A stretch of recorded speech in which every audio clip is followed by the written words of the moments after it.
Hi, everyone, and welcome back to Be Positive. I'm Krista Gregg, and today's episode is incredibly close to home because our guest is family. Ashley Lytle is married to my cousin Jeremy, and together they've walked a road no parent ever expects to travel. Ashley is the mom of two amazing kids, Kaylee and Connor. And Connor's story, it's one in a million. Literally, from a complicated pregnancy and a very early delivery to a completely unexpected set of challenges that reshaped their family's entire world. Ashley has lived through some of the hardest, most beautiful, and most transformative moments of motherhood. In today's conversation, Ashley opens up about the kind of grief no one prepares you for and what it means to love your child fiercely while living with uncertainty. She also shares how her family found connection, joy, in a new rhythm, even when nothing looked like they thought it would. This is a story of strength, tenderness, and rewriting what normal looks like. And I am so honored to introduce Ashley Lytle and welcome her to the Be Positive podcast.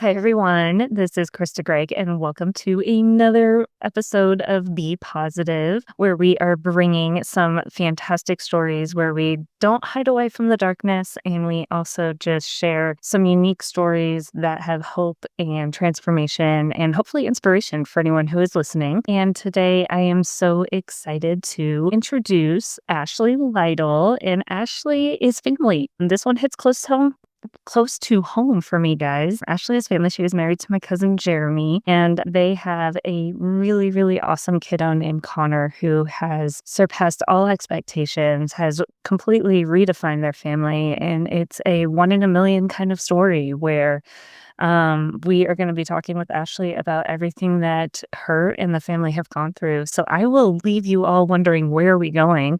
And first, let Ashley introduce herself.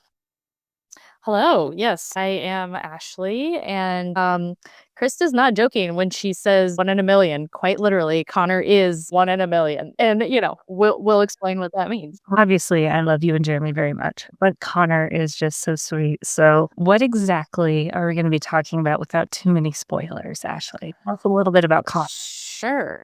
Yeah. Connor, our second born, is a very special and rare little man because he was diagnosed with a very rare form of dwarfism, and it was an unexpected diagnosis. So yeah, just definitely changed our lives, changed our family dynamic, had us going through things we never expected to ever have to go through or deal with, things that a lot of people don't ever think they'll deal with or want to, but that's the hand that God dealt us. So here we are. So, let's talk. You do have a firstborn, Kaylee, who's so sweet, and our daughters get along so well. And then you had the incredible news that you were pregnant again. So let's start there. That is where the story starts, and finding out you're pregnant and imagining life with a second kid. Yes, absolutely. Kaylee even helped pick out his name, oddly enough. She was really into PJ Masks at the time, and she thought we should name the baby Catboy.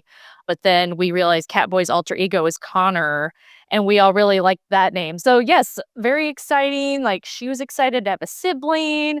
We're excited to have another kid. I was an only child. So, Jeremy had a brother very close in age, and so he's excited that we're going to have a second. So we start, going through the normal pregnancy routine, and, we get to the point where I believe it was January. I was supposed to be doing May. And in January, we go to have the ultrasound where they're taking all the measurements and we're probably going to find out the gender.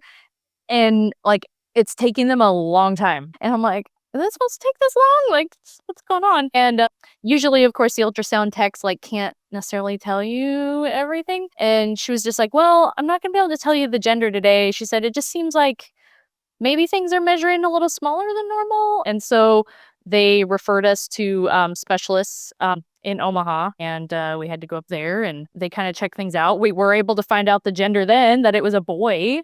And so, of course, all the things of like, maybe they'll play football or basketball. Like this is Jeremy's, because he's the athlete. So, you just like all those things with a boy that you think, like, oh, so exciting. And then we'll have one of each. We'll have a girl, we'll have a boy. This is gonna be great.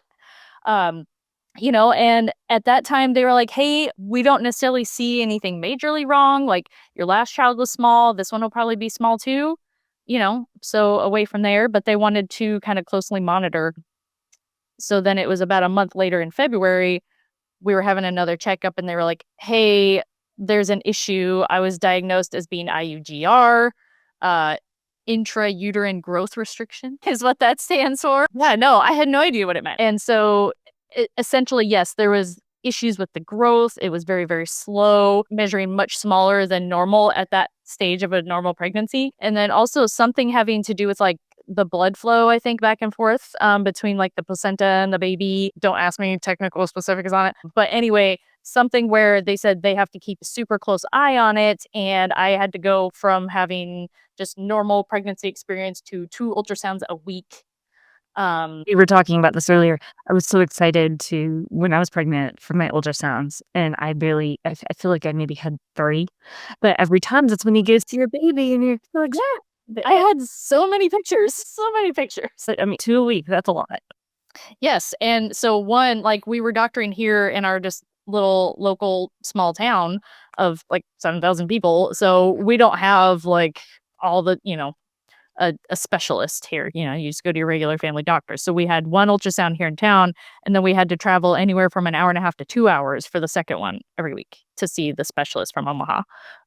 So yeah, so it was a lot. But the other thing they told us is like, hey, every time you do come to us, we want you to have your bags packed and ready, because if we see that there is an issue where something about the blood flow, like back flowing or something like that, they said like, that's emergency, get the baby out right now, because it's a danger, I think a danger to me and the baby or something like that. So yeah, which was kind of a scary thing for them to tell us.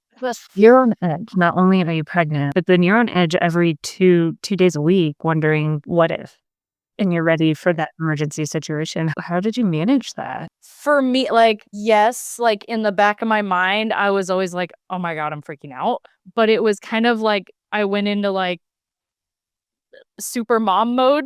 I don't know what you want to call it, but it was like, okay, like I got to have everything ready because I have a kiddo back here at home and she's going to preschool and I've got to have things set up for her. So I'm immediately like laying out like the master plan of like, okay, here's our emergency contacts. The day that they say go, here's where Kaylee's going to go. Who's she staying with? What does she have going on? Like just having everything laid out and then like getting as much of the baby room stuff going, because that room was kind of like a storage situation at the time, and like furniture half put together and like just and so it was like go mode, just trying to prepare everything that I could. And yes, I was a terrible pregnant person too, nauseous constantly.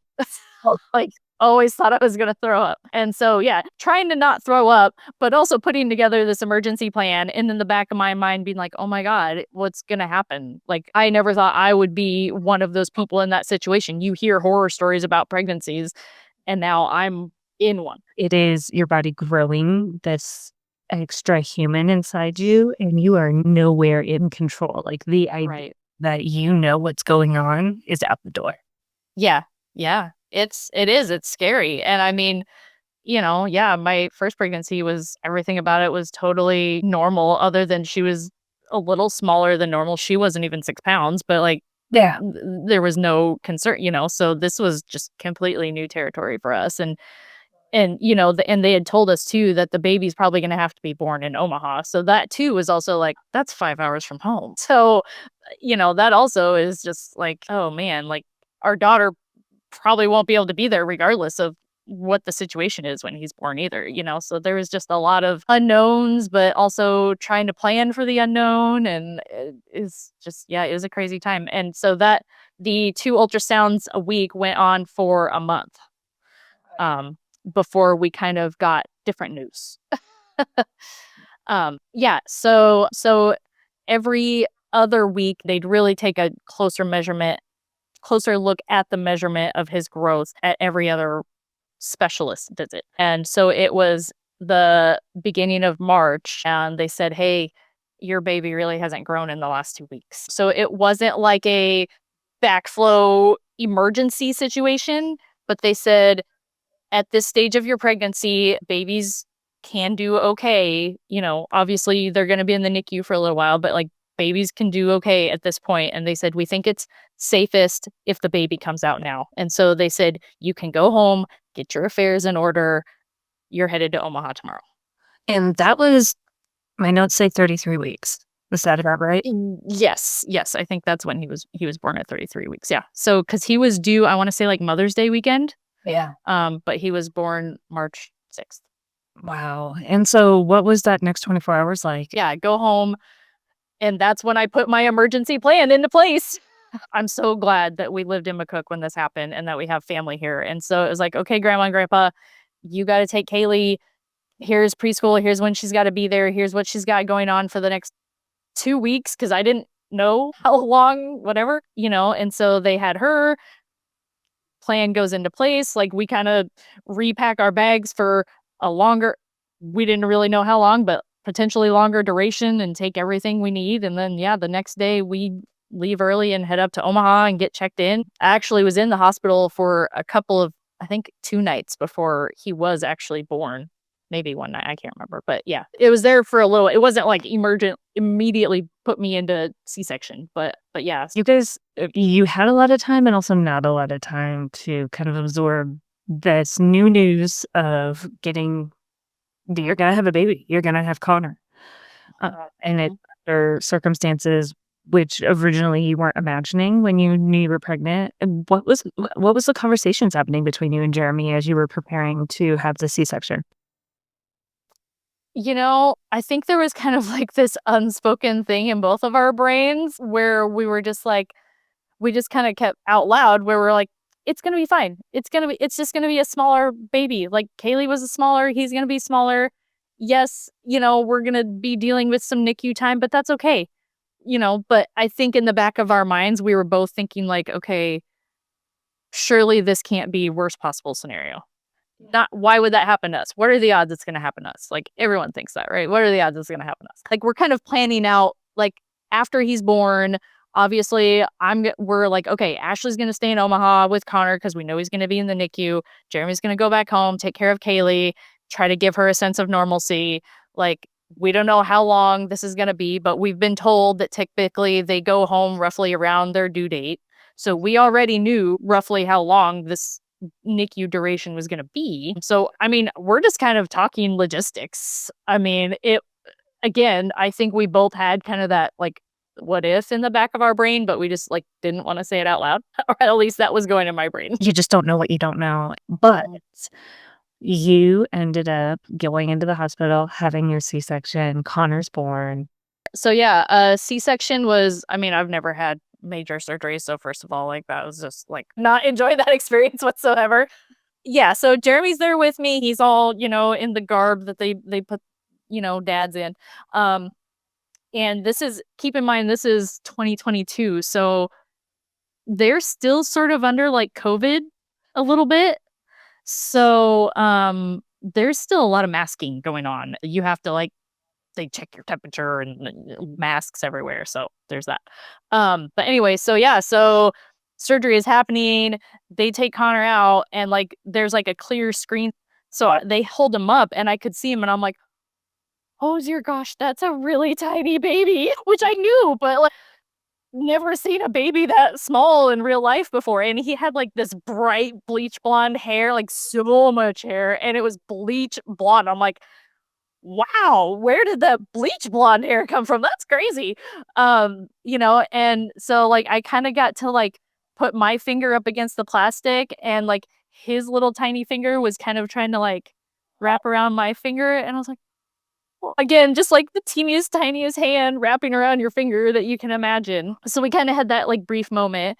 And then he is whisked away into one of those little boxes, incubate, whatever they call it, that takes them away. And Jeremy follows and like a team of people with Jeremy, just go, baby's gone.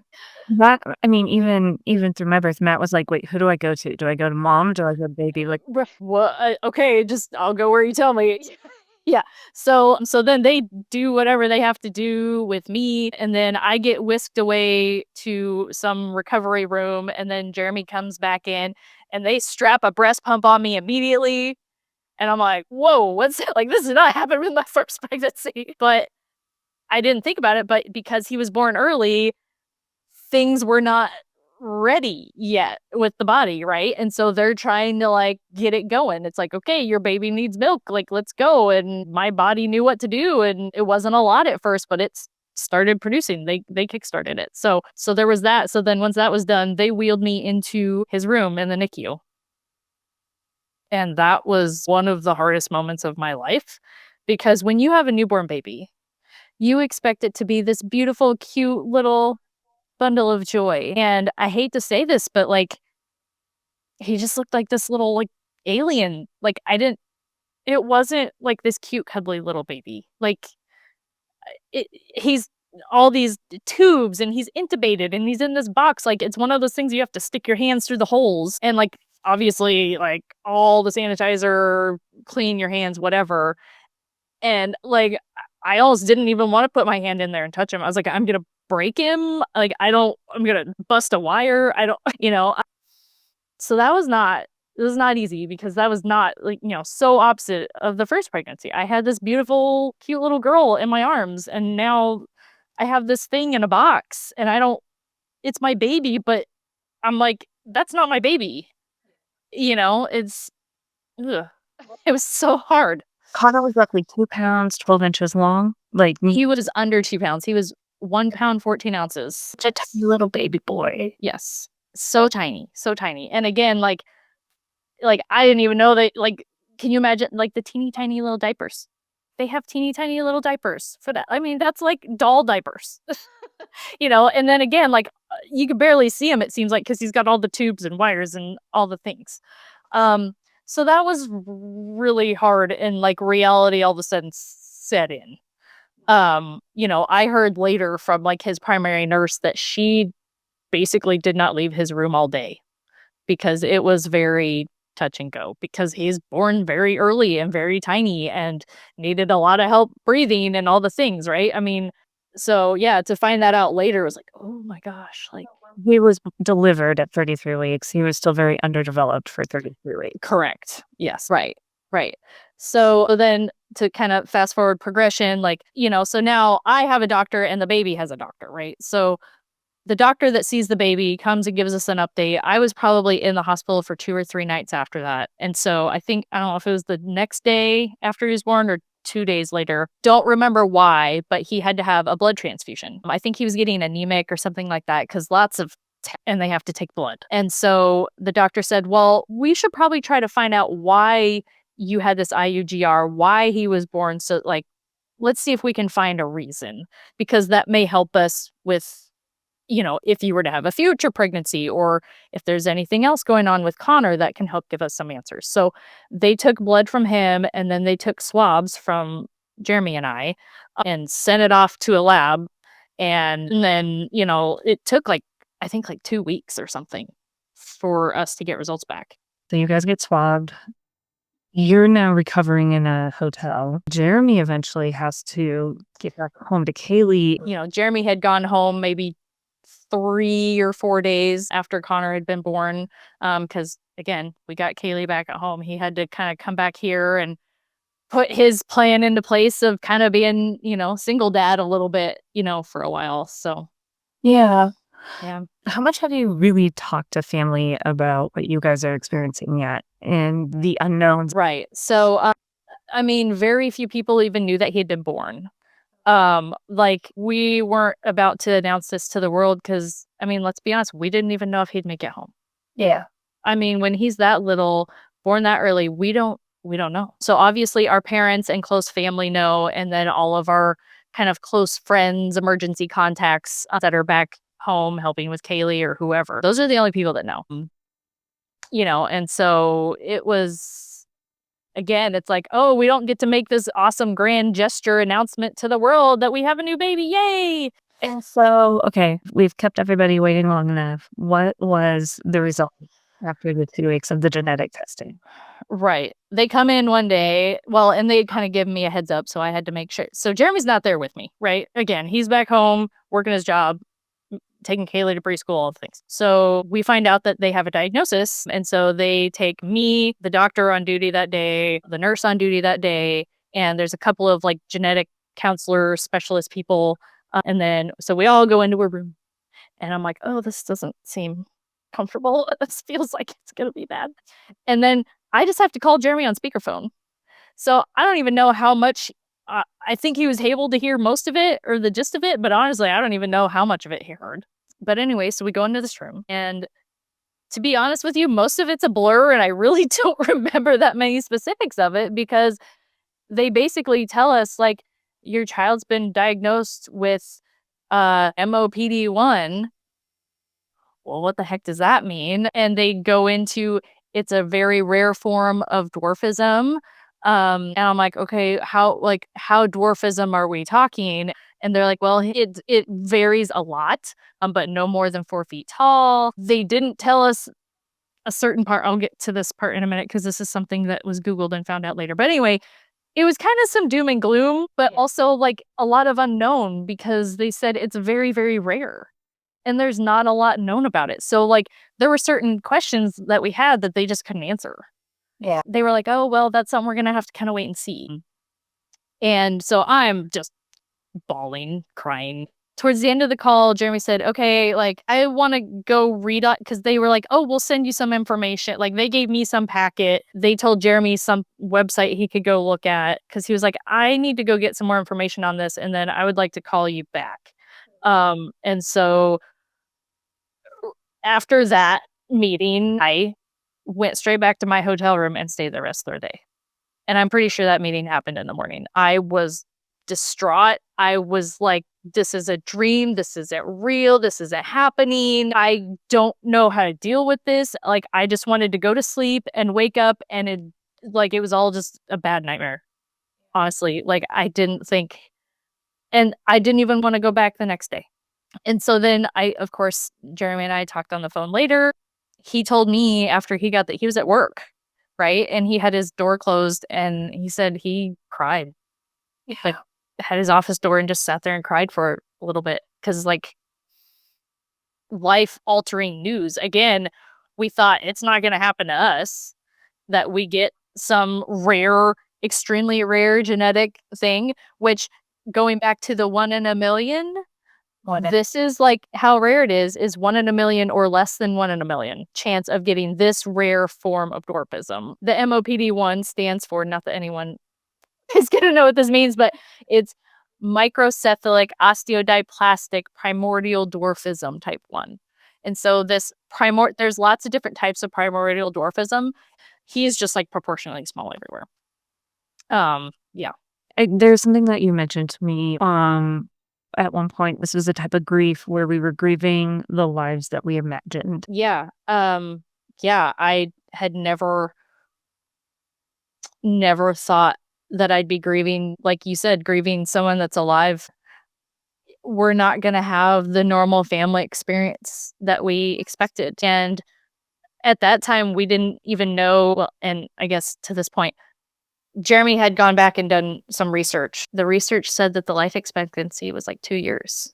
Yeah. And so, it's like, well, I mean, gosh, we're going to be dealing with whatever we're dealing with now for 2 years. And then I guess we're going back to a family of 3. Like, I don't know. Like, it was, yes, very much grief, just in a different form that I've never experienced, never expected to experience. Because, yeah, again, I don't know what this means. Like, are we going to be able to do all the things? Like, we love to go outside. Can we still go outside and go hunting and fishing? Can we still go hiking? Can we go on vacations? Like, and then what is this going to mean for Kaylee? And like, she was looking forward to having a sibling. And now, like, is she going to lose a sibling at such a young age? And like, that's going to be traumatic. Like, all the worst case scenarios things are just going through your head. And so, yes, grieving that normal life that we thought we were going to have with a boy and a family of 4 is just, yeah, that was just gut wrenching. And at this point too, you haven't really been able to bond with Connor in a way physically like you have when you have a healthy baby born where you can cuddle them and you have, body to body contact and you're able to breastfeed and some of those things. So you're already having a hard time bonding and then you get this news. What was that like from a really closing yourself off and protecting yourself? Well, right. So, yeah, like, I didn't even get to hold Connor until I think it was around he was 2 weeks old or so. Um, yeah, because they have to wait until he's a point where he's stable enough. And so then one day they were like, "Oh, would you like to hold him?" And I was like, "I can do that, but he's covered in all these things," and he was still intubated. And they said, "Well, yes, like, it takes about 3 of us, but you can hold your baby." And they actually skin to skin contact is huge in the NICU. Like, they are like, "You hold your baby as much as you want to, as long as you want to." Like, they will make it happen because that is very important in a baby's developmental whatever in the very early stages, and especially one that's already starting out behind. That's huge, but also, bonding, whatever. So I was definitely hesitant, but I was like, I mean, yeah, like, skin to skin to, yeah, okay, yeah, bring it on. And so I was sitting in this chair and they bring him over, wires and tubes and all, and they kind of just set him on you. And again, like, I'm basically just wearing a shirt with a bra because, again, skin to skin. And so then, like, they kinda get in place, and then I can just kinda put my hands on him, and then you just, like, don't move. You feel like you can't move, like, even an inch because you're afraid, like, a wire is gonna come off or he's gonna become, like, unintubate himself or, like, something bad's gonna happen, and there's, like, monitors that you're always watching. Like, that's another thing I don't think we talked about before is, like, there's monitors that you can always watch their heart rates and their oxygen levels, and there's always beeping going on, like, it's just you can get fixated on it, and so, like, yeah, I'm just sitting there and I'm like, "I can't move," and, like, again, it's weird because, like, this should be bonding time, right? And in a way, yes, but also mentally, I was, again, based on the information I've been given, I was like, okay, I'm just doing this to give him the best life possible while he has it. I, okay. I'm doing this because this is what I should do, right? Like, I don't want to say I didn't love my baby, but like, it was just this very weird, surreal emotion. Like, I don't even know how to describe it. There's no right or wrong here. You are in a emergency mode where you're trying to figure this out and nothing about this is normal. No, no, absolutely not. I mean, and I'm sure other NICU moms can relate. So, like, there's a certain beep that, like, if their oxygen or heart rate drops below certain rates, there's different beeps for different things. And so every time, like, that the bad beeps start, you're immediately like, oh my God, what's happening? And then you're waiting for like a nurse to come in, like, hello, get in here. It is scary. There was actually one time there was a nurse in there doing something with him, and he somehow took the tube out, like he had been intubated, and somehow it came out. And the whole swarm of nurses came in, and they're all like doing things. No one told me what was happening, which is fine. Like, deal with him. But I was like, I feel like maybe I shouldn't be here. Like, even though I'm just in the corner and I'm probably not in the way, I feel like I shouldn't be here. So I like sneak out and I go off to, like, this little family break room, and I'm, like, crying because I'm like, "Is he dying? Like, what is happening? I don't know. I'm freaking out." And so, like, some other nurse comes in, I think they knew I'd left, and checks on me, and she's like, "Hey, everything's okay. The tube came out. They've got him reintubating. They're getting him reset, calm back down. You're fine to go back in whenever you're ready." And I was like, "Okay." Like, just, like, things like that, like, just on a moment's notice. There's a lot of advocacy for Connor, right? He's in the NICU. There's a lot of people looking out for him. Was there anybody in the hospital healthcare system, anybody there that was also advocating and looking out for you? The nurses were amazing. Like, when he went through that whole thing, and there was more than once where something happened or he had to go have, like, a MRI or something that was gonna be scary and uncomfortable for him or me or both, like they would give you like a $10 Starbucks gift card and be like, hey, go down to Starbucks, go get a drink, just go like take a break out of the NICU for a while, go relax. They also always had people like once a week that would come and talk with me just to be like, how are you feeling? Just checking in. How's family at home? And so there was one night where I was trying to leave, but then like he started crying and I'm like, I don't feel like I can just walk away. And so like I pick him up and of course like you can't like walk anywhere really because again tubes, wires, whatever. So I'm holding him and I'm trying to calm him down and it's just not working. And just all of a sudden just I'm waterworks tears and I'm stressed, I'm overwhelmed, I'm tired. I'm like I don't know what to do and like one of the nurses came in and she just had a talk with me and she was like, this is normal, mom. Like, you're doing amazing. And she's like, you're here. That's enough. She gave me this whole, I can't even remember her speech, but she was like, go home, go take a bath, go take care of yourself. And she said, even if you're not here every day, that's okay too, because some moms can't be, and she said, you're already doing above and beyond what most can. And so, yeah, like the nurses in there, my gosh, like his two primary nurses, I still am in touch with, and I still send them like updates on Connor because that whole team there was amazing for not just Connor, but for me too. So at what point was it okay for Connor to come home, and what was that transition like? Yes. So for normal NICU babies, there is like a weight of I don't know if it's 4 or 5 pounds, somewhere in there. But of course, given Connor's unique situation, we know like his growth was like grams a day. Based on his diagnosis, he would sometimes gain too much weight in a day. Didn't even know that was possible for a baby to do. That just blew my mind. So his weight was definitely kind of like up and down a little bit. There was just random issues that would come up all the time. And so it was like, well, he's got to be stable enough to go home, which I mean, at the time, I didn't really know what that meant. I was like, okay, we're going to get him off oxygen. That's my goal, right? And so like he actually probably stayed a week or two longer because I was like pushing because they had started kind of experimenting with taking him off for short periods of time. And there was one point he was off for, was it like a day and a half, 2 days? I don't know. But yeah, so I thought, okay, great. Yeah, like he's going to be able to come home.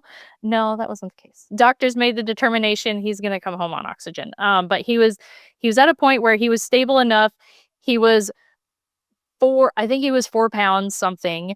And basically he got to a point where he was, not intubated. He was able to drink from a bottle or breast. He was kind of doing both at the time, and yes, he was going to be going home on oxygen, but some kids go home on a lot more than that.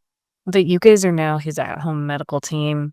You're going to be reintroducing him to family, to Kaylee, teaching Jeremy everything as well that you've been learning, like a 30-minute, here's a quick DIY of how to take care of your kid session. That was like a lot. Yeah. They taught us apparently everything we need to know about oxygen in about 30 minutes. And I was like, I don't feel comfortable with this. That was very intimidating. And like, they're like, okay, we're going to send you home with all these big, heavy tanks of oxygen. And here's how you connect this and do this. And they're like, it's easy peasy, no big deal. And I'm like, no, it's a very big deal. This is how I keep my child alive. There wasn't much for an instruction manual, and it was like, so like this monitor that I talk about at the hospital, like basically one came home with us, right? So he was always on a monitor at home that told us his oxygen and his heart rate. And it's like, oh. So yeah, so like all of a sudden, like we have to learn how to use this, what I thought was complex medical equipment. Probably wasn't that complex. Once you figured it out, it was pretty easy, but very intimidating, very intimidating. Something that kind of happens around the same time, getting ready to go home again, going back to not everyone knew Connor was born, right? So, but now we know he's going to get to go home at least. And so we're like, I guess we tell the world, typical Facebook announcement. It took me a long time to craft that post because we were like, we feel like we have to say something. So it was kind of like, hey, surprise, Connor's here. But guess what? He's actually been here for 3 months. And then, kind of going into a little bit of like, Connor was born early because of this. He was diagnosed with this. We don't have a lot of answers, but it is what it is. He's healthy enough to come home. We're all excited to be home. But along with that is before we posted it, we hadn't told our parents about the diagnosis. We'd known about the diagnosis for the majority of the time he was there. Wow. We did not tell them Yeah. because we know there'd be lots of questions and we didn't have the answers. My parents had came to Omaha to visit one day and I sat them down and told them he's going home, but here's the deal, you know. And then I think, back here, Jeremy went and met with his parents and kind of had the same conversation with them. Of course, we told them don't Google it, but they all did. Right? We're like, don't Google it. It's bad. Don't Google it. But I'm sure everyone on Facebook did too. Well, and there's not a lot of study, not a lot of people diagnosed with this. So really, I mean, It's so rare. You're not gonna find much anyway. But yeah, it's up there. so how was Kaylee's reaction to meeting her baby brother? Yes, so she did get to meet him. It was Easter weekend when she got to meet him, so kinda roughly halfway through, and well, first of all, we prepared her. Granted, she didn't know any different, so for all she knows, this is how every baby is born and has to deal with, but, like, we were kind of preparing her for, like, okay, like and they even had, like, a counselor who works with kids, like, especially come talk with her with us. Like, you're gonna see the baby, he was in a crib by this point, thankfully, but, like, he's gonna have certain wires on him, and here's the safe places to touch him, and here's the not safe places, and we always have to make sure our hands are clean, and that just, like, kinda going through basics of talking through she was 5, I think, at the time. So, but we got in there and she just like at this point he looks a little, more like a normal baby, just very small, right? So he does look like this cute little bundle of joy. And so she was just like beaming. Like I have a picture of her sitting in my lap and then she's holding him and she just has the sweetest little smile on her face. Like she was just so proud of her holding her little baby brother. Again, despite all the tubes and wires on him, like again, she probably didn't know any different. And so, like, she was just so happy to get to meet him. There was even one sweet moment where they give the babies baths in the NICU every few days. And so parents can stay and help with those kinds of things if you want. And Jeremy happened to FaceTime me while we were giving Connor a bath. And oddly enough, Kaylee was also taking a bath. And so, like, I was like, "Oh, look, your baby brother's taking a bath too." And so, like, she could see him and she was just like, "Oh, hi, baby brother. Like, yeah, I'm in the bath too," and it was like the sweetest moment. It was so cute. And just like things like that, like, kind of made the situation a little more bearable. And she was so strong through the whole journey because she didn't have mom hardly for 3 months. But I was so proud of how she handled things. She's such a good big sister. She's amazing. She is. So you guys have Connor home. You guys are acclimating as a family. Your extended family is starting to have a lot of questions, and you're finally telling them what's going on to the extent that you can. And then at some point, it has been determined that, I'm going to say this all wrong, but Connor's immune system is not able to fight off bacterial infections. Yeah, so that was super scary to find out, like, he's immune and, like, I didn't know at first that it was just for bacterial stuff, like, because this was all very new and confusing for us, so, like, I thought it was, like, anything, and the doctor had even told us, "Hey, if he gets a fever, he might need to go be in the hospital immediately." Even a simple cold could land him in the hospital, is what we were told, but they can't start them on this immunotherapy until they're at a certain age or weight or something. And so he kind of had to have blood tests. It was maybe every 3 months or 6 months, probably every 3, actually, I guess, because it was within his first year. But yeah, so they were like, okay, these certain, there's B cells, there's T cells, there's immunoglobulin, I don't know, all the things that are still very confusing to me. But just basically certain numbers are not where they should be for a baby at the age he was at. And I believe he was, I think, like 9 months old, Okay. I think, somewhere around there. And they said, hey, we're going to need to start him on IgG or immunoglobulin infusions. And I was like, are we going to have to take him to like doctor, the clinic? And they're like, oh no, like we can teach you how to do that at home. And so now it's like the oxygen thing all over again, right? Like, I am not a medical professional and you're expecting me to do this. This is crazy. And so, yeah, they had someone come in and train us at home and showed us how to do this. And it's like you stick a needle into a fat layer, which, by the way, he has almost no fat. Like at that time, it was really minimal. He's got a little bit now, but like he's a really tiny little dude. And so you stick a needle into the fat layer and then it's only 5 mLs. And so you just kind of slowly with a syringe, like 5 mLs just kind of slowly goes into the fatty layer, fatty tissue, and then it just kind of slowly absorbs into the skin. And then that is supposed to keep his immune system at the levels it needs to be at for the proper protection that he needs. But yeah, so then yeah, it's like this is really scary then because then I felt like I need to keep him in a bubble. I have a kid that's going to be going into kindergarten soon and bringing home all of the things. And I was just so scared. I had hand sanitizer in every room of the house. It was so scary because I was just so afraid that any little thing was going to land him in the hospital. Well, and seeking care outside of yourself and Jeremy probably was a little bit intimidating because, well, everybody is very much well intended from grandparents and beyond. Not only do you have to teach someone how to help his oxygen, now all of a sudden you got to be really like sterile coming into this environment. Yeah. So was that pretty isolating between the two of you, just all of this on your shoulders, especially in that first year? Yeah, because honestly, I didn't trust anybody else to do it. Yeah. With a lot of stuff. Like we did find let's see, he came home in May and by December I had finally found like an in-home person to come help watch him because I wanted to go back to work. I had been on my maternity leave since May and I was like I got to get back to work. I need another purpose. Like this is driving me crazy. And so like she had some medical background, so, like, she kinda was okay with managing the oxygen because, like, I couldn't just pick him up and take him anywhere in the house. He's attached to tubes, you know? So if you wanna take him to another room, you gotta, like, take the big concentrator with you or hook him up to a tank. He could be off for, like, short periods of time early on, but yeah, so, yeah, no, very intimidating, very isolating because, yeah, it's like felt like we couldn't leave, couldn't go anywhere, couldn't do anything because one, he's on oxygen, and two, like, can't let him get sick, can't do anything. And if we do, like the moment you walk into the house, like just like completely change your clothes, take a shower, like I don't know, just sanitize all the things. I probably overdid it, but at the time I didn't know. I mean, your sole purpose at this point, Keeping him alive. and at that 1 year part, you mentioned at one point to me that that's when you really started opening yourself up to bonding with him. Was there a moment that really struck for you, or were you finally starting to not be on edge as much anymore?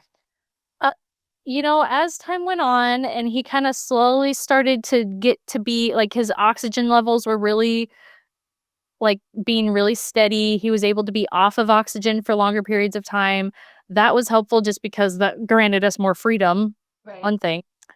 There was one day we were out on a walk as a family, and Jeremy is like Mr. Goofy. Anyone that knows Jeremy knows this. And Jeremy was kind of like making faces at him or whatever. And he just started laughing and like I had never heard him laugh. Like he'd like laughed and smiled a little bit before, but this was like huge, like belly, uncontrollable laughter.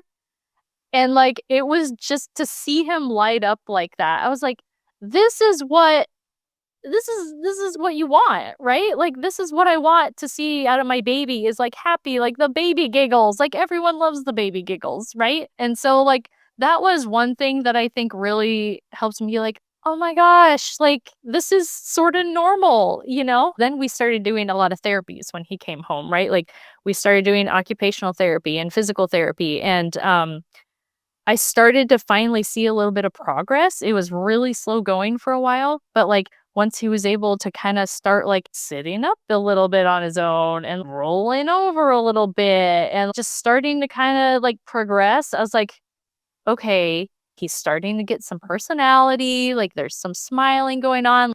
He's started to like interact with us a little bit more. I think that was when I started to be like, maybe I can open up and start bonding with this, you know? And then, like I said, like I told you, like 2 years, right? And so like in a way, I felt like I was holding my breath for the first 2 years of his life, right? Because you're like, I don't know, right? At any moment, again, a simple cold could land him in the hospital and that could be it. I don't know. And so when we got to his second birthday, look at this kid. He's doing great, you know? So that was, again, it was kind of a slow progression, just little things here and there. But getting past that 2 year doom and gloom 2 year mark really, really, really was huge for us. And now he's over 3. Walking, he's running, he's climbing everything. You guys, is like just rambunctious, crazy little boy. One of the things that I wrote this down as a quote of something that you said in our pre-meeting, which was, I know he's going to be behind, but I want to give him the best chance he can to catch up. And with all of the different ways that you are supporting him physically, mentally, I mean, emotionally, all of the love and support that you guys have rallied around for Connor. I mean, I think it's so incredible. You're at the 3-year mark.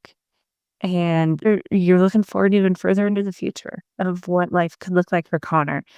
Right. What do you hope for him? What do you see for him? I mean, that's really hard to answer. You know, like, can I say, like, he may get married someday, that he may have a job someday? I don't know. I don't want to say no, but like, I know that he's going to be Mr. Social. I can tell you that because he already is. So while he's going to be, I know he'll be behind in school, at least for the early years of school, he's going to do great because he's already very popular at daycare. So, you know, I guess I don't know. I have a hard time answering that. You do have a really good support group, though, on Yeah. Facebook with a lot of different moms who have different varieties of MOPD1. But what we haven't covered yet is you guys have also recently found out, and I don't know how recent it is, but that MOPD1 is the more severe side of this genetic dwarfism, and Connor is now being diagnosed as a less severe. Yes. What Yes. does that mean to you? Yes. So, a couple years ago, and by the way, we've been blessed that our genetics doctor in Omaha is actually one of the experts on this crazy rare thing. Like, her name is on research papers. That's how so we're lucky to have someone who knows about this, knows how to treat it, everything. So they came out with a research paper that she was a part of a few years ago. And it's a little bit of like, it just kind of talks about all the different typical things that they look for when diagnosing it. And then there was like, what really spoke to me was there was this chart. And so the gene that's affected is called RNU4-ATAC. And so it's a wide spectrum. There's a few different names of diagnosis. So there's MOPD1, there's Roifman syndrome, Tabby-Linder syndrome. There's all these different things at different points in the spectrum. And so, yes, MOPD1 is what he was officially diagnosed with on paper, because at that time, they didn't have a ton to go off of and they were still learning about it. And so they had the genetic code, genes, whatever, to look at. And then they had, you know, how the pregnancy went with the IUGR and his small growth and just certain physical characteristics about him. That's all they had to go off of. But when you looked at that chart and where he was at, and I think he was probably around 2 years old at the time, somewhere there, 2.5. He did not meet all these crazy severe criteria that was under the MOPD1 category. And there was like this other column. It was literally called other. And I was like, I feel like he kind of fits into this. And when I talked to his genetic counselor, she's like, yeah, I do too. And so now when they diagnose these kids now, they are not very quick to throw out that MOPD1 unless they have very specific gene numbers or something like that. I'm not going to say it right. And so they just call them having RNU4-ATACopathy, which is a really weird thing to be diagnosed with. But so Connor is very much on the more like mild to moderate part of the spectrum, which we are very, very thankful for, because again, not the doom and gloom that we were originally told. Like, he's walking, he's not talking, but he's making sounds. Like, so I'm confident he will talk someday, you know, and he's, like I said, very much a typical little boy that's like getting into all the cabinets and throwing things everywhere and climbing on anything he can. And he's very ornery. Like, you tell him like, don't do that. And like, he turns and gives you this little smile and then just like keeps going. Yeah. Like, he's So yes, to just like learn that like what I was reading on this paper and what I was feeling in my mind, how I'm like, I don't feel like he's as severe as what he was made out to be. And then have the doctor to confirm that is like, okay, like this is amazing. Like, thank you. And I feel very blessed because I know very many other families, like you said, in this support group. We have a small Facebook group of other families who have kiddos affected by the same gene. And I know there are many of them dealing with different complexities that Connor does not have. And so props to them because they're amazing for dealing with all the things that they deal with. But that support group is great because we can all, someone will be like, hey, like we're dealing with this. How did you guys handle it? I just saw someone post recently that they're just about to start the whole immunoglobulin and infusion adventure.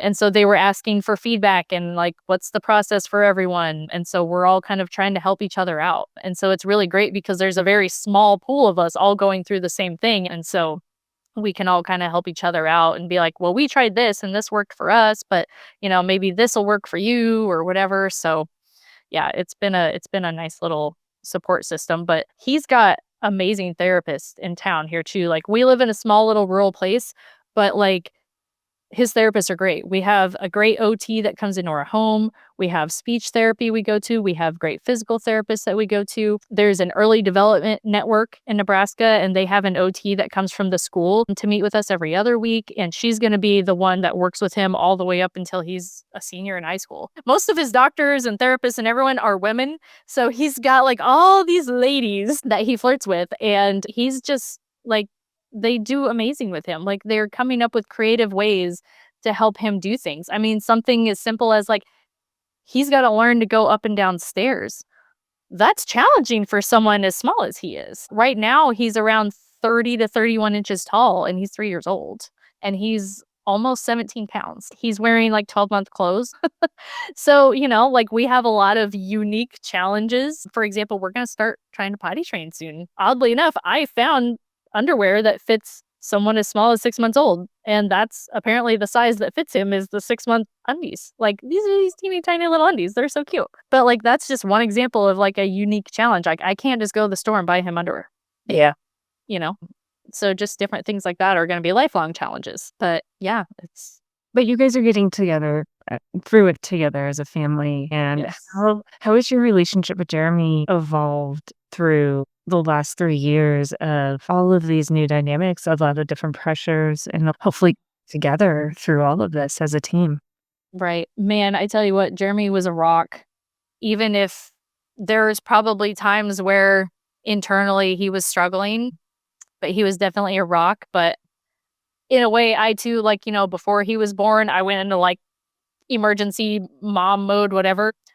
I think I kind of went into some of that too, like coming home and dealing with everything. You're in survival mode, put my emotions aside. But yeah, Jeremy and I together, honestly, we've been on the same page with pretty much everything. And honestly, we've been that way through most of our marriage. Thankfully, we just work really well together. But I mean, it was definitely hard, and I mean, we're usually on the same page and we're just doing what's best for him, but what's also best for our family. And luckily, like I said, he hasn't been the doom and gloom that we were told. Absolutely. Well, and one of the things that you wanted to give advice to anybody who's listening who may go through, whether it's the smallest of struggles as being parents or the hardest of struggles of what you guys have experienced, is you still find a way to be the family that you want to be. And you have found creative ways to make that still happen. Yeah, yeah, I would say absolutely. Like to anyone who gets some crazy diagnosis, life altering, family altering stuff, like find a way to keep your normalcy. Like find ways to, like we like to go outside and to do things. And I went and bought like a portable oxygen tank backpack. Right. So like, okay, I'm going to strap this heavy thing on my back and I'm going to put Connor in a little carrier on my front. And dang it, we're going to go outside and go on a walk because there were trails we wanted to walk on that are not really stroller friendly, but dang it, we did it. So like, that's like, heck, we were with you. We went up to the top of a mountain and brought oxygen with us just in case. You went to the top of Pikes Peak. At that point and doing really well, but we still had it as a backup. Well, but you guys were so great because, like, you knew, okay, look, if we don't stretch the limits, we're never gonna know what the limit is, but at the same time, we Mhm. prepared in case of, and I was even getting altitude sickness, and I'm from Colorado, like, when you go up to extreme elevation, you just never know, and you and Jeremy were doing so good, like, "Okay, how's he doing? Do you think he's breathing okay? How are we doing?" And we were up, we saw, Yep. then we left, and, Yep. um, there I was think our daughters complained about headaches more than Connor. Like, he was fine the whole time. And the girls were like, "I have a headache." gosh, yes, no, they did. Yes, he's such a trooper. He's just like he is seriously, I mean, you know this, and you're gonna see it again in a month, but he is like to see what he's diagnosed with on paper. Mhm. It sounds very medically complex. I don't even know all the things what they mean when I look at his diagnoses on paper, but then to see him in person, he is just the happiest, sweetest kid. Like every time a therapist comes to our house and they leave, he holds their hand and walks them to the door. He is yes, and, like, every time we go to the therapy clinic, he's like he kinda, like, runs around like he runs the place, like, he just, like, runs around, he walks up to any stranger and is like, "Pick me up," and, like, just blows kisses, like, he is the sweetest, happiest, doesn't know there's anything wrong with him. Like, he's just so happy to be Connor. Yeah. Like, he just lightens up a room, so it just warms my heart to that he has that effect on people. Awesome, Ashley. Well, thank you so much for sharing your story. Yeah, absolutely. I'm happy to share it. I'm honestly an open book these days. Like took a while for me to like know how to talk about it or talk about it without crying. But if it can help someone else that gets some kind of crazy rare diagnosis, even not rare diagnosis, honestly, if I can help someone else figure out how to get through it and how to manage your family, then, I hope it helps somebody. I know it will. Well, thank you so much for joining, Ashley. And yeah, I'll see you soon. All right, sounds great.